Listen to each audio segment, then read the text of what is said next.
Hello, Donnie here. I am going to show you how to harvest your microgreens. So, the first step is just to take observations. Of course, take notes of everything, write everything down with as much detail and specifics as possible, because you will forget it later if you don't write it down. So, I already harvested the other channel, but if you have any difference between the two channels, some experiments we will be comparing the two channels. The first step is just to look at the difference and write it down. You also want everything to be sanitary. So you're going to make a bleach bin with a towel. You want to make sure to wipe down your surface. You're going to need a pair of scissors. You might want to get ready a container or Ziploc bag to place your harvest so you can start eating them and storing them in the fridge. We also have our scale out so we can weigh our produce, and then I just have a container here to put on my scale.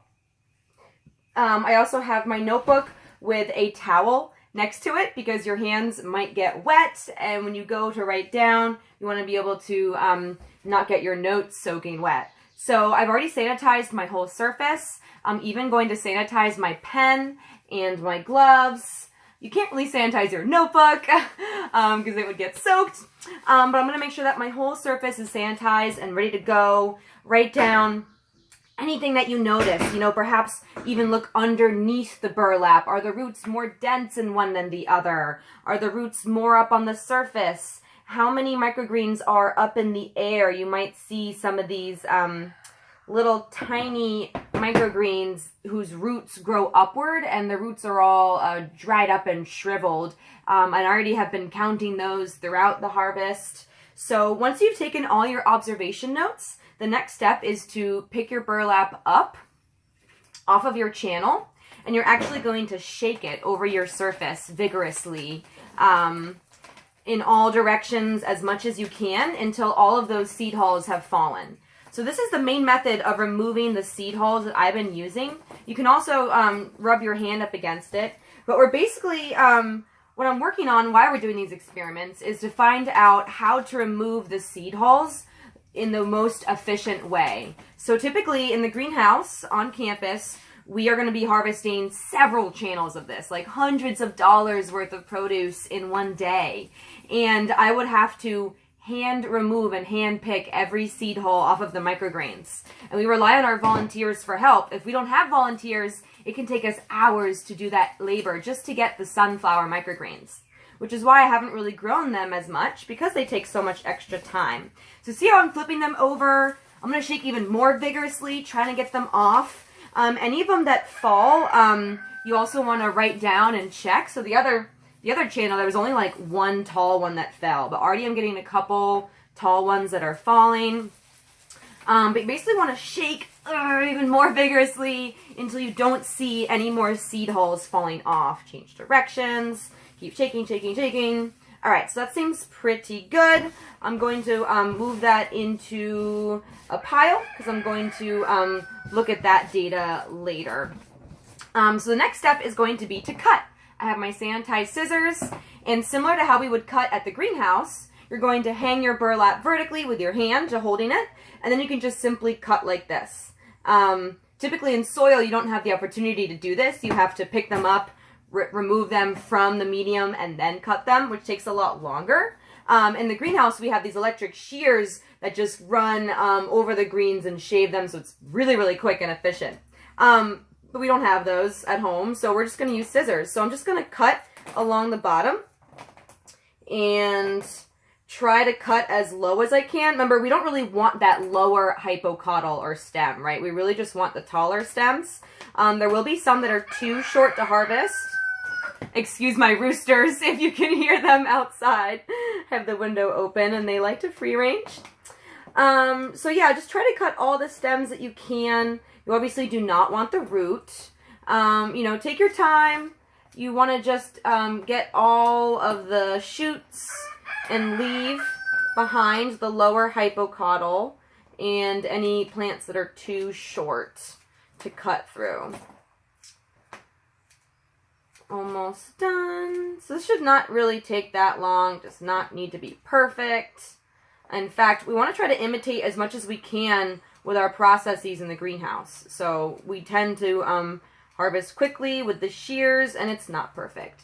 So there's my burlap after cutting. There are some really low vigor plants that, seeds that have sprouted but haven't gotten tall enough. We are going to count those later. So just set this aside for now.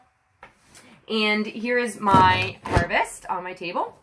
So the next step, I want to get a sample. So what I want to do is count how many plants have the seed hull still attached.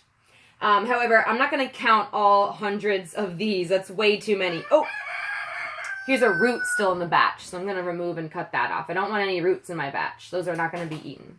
But here's my batch, and so what I'm going to do is try to take a random sample. So this is really a sample of convenience. It's not really random, but if we can kind of stir up our pile and kind of close our eyes and take a handful aside from the top and the bottom, because the short ones are going to fall to the bottom. So now I have my sample pile here. Oh, there's another root. Get rid of that.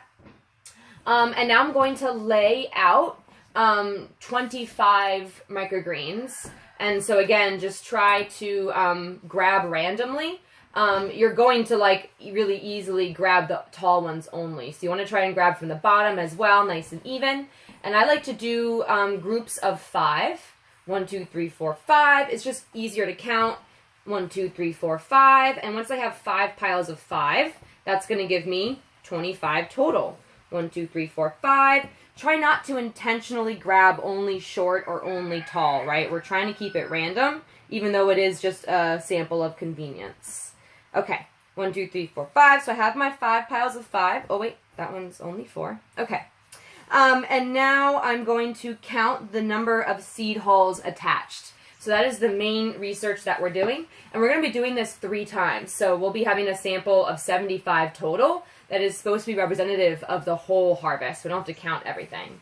So for the seed hulls that are still attached, I have 1, 2, 3, 4, 5, 6, 7, 8, 9, 10, it looks like. So I'm just going to write that down. I have 10 out of 25 seeds attached. Make sure you always label a number you're writing down, just in case you forget. Always label, always write specifications and details. Now, it's nice to have the height data, but obviously I don't want to have to record the height of every single microgreen, because that's a lot of work. But I do want to look at the tallest and the shortest, so I can do some measuring without a lot of labor. So I even have this really teeny one that's literally only a quarter inch. But that is the shortest one. And we're only going to be measuring the hypocaudal. So I drew out these rulers for us so that we all have the same ruler in case you don't have a ruler at home. And you're going to want to straighten it out and measure directly from underneath the cotyledon, right where that meristem is, right underneath when the stem starts, and then straighten it out and measure. You can estimate, does not need to be perfect. But for example, this is 3.5 inches. So my length, I have 0.25 inch to 3.5 inch. And that's my range of the microgreens for this batch. And that way we don't have to measure the length of every single one, but it's better than nothing. And then what I want to do is weigh this 25. And that'll give us another just more options of data to look at. We might not use all the data, but the more data you can collect in the moment, you have the option of using that data later on. So just in case, I'm going to get the weight of these 25, but I do want to remove the seed hulls. I just turned my scale on. Keep in mind that you'll need to open up the battery case and remove the plastic from the batteries, or else it will not work. But it does come with batteries. Next, you want to make sure to zero out the weight of your container. So when you first put your container on here, it's going to say how much your container weighs. Hit that T or tare button and wait until it goes 0. And then you can start weighing your item. You want to make sure to remove all the seed hulls first, and then you can place them in your bin. Look, this little one, I can't even get the seed hull off. That one's not even usable, really. And you'll notice that when you remove the seed hull that there are some damages left behind. So there's a little bit of like a film, like a light brown film that you can kind of peel off. There also might be some yellowing. The yellowing is okay. It still looks good to eat, so that's actually a good thing. If there's ever any brown spots, we do want to describe anything that we notice that we want to keep track of, particularly diseases and quality. So I am trying to look at ways of quantifying and measuring quality for microgreen crops, which I have yet to figure out. So if you see any like browning bits at all, or especially when you remove a seed hull, you might get some brown bits. Try to explain it as much as possible. Is it only brown on the tip, or is it on the whole edge, or is it along the cotyledon? Is it half of it? Is it covering 3/4 of it? As much information as you can give us, and as well as like how many are like that. Can you count all the ones that have brown specks on them in the batch? All that is very important for sellability, aesthetics, that have to do with the quality of the crop. All right, and then I'm going to write down, so I have weight of 25, and that's, I'm going to do that in grams. It's 9.53 grams. And I will say that that is sample A. Forgot to mention that. And now we can do another sample and title it sample B. So we're just going to do that same thing. Again, laying out 25, 5 groups of 5, 1, 2, 3, 4, 5, and doing that whole process again.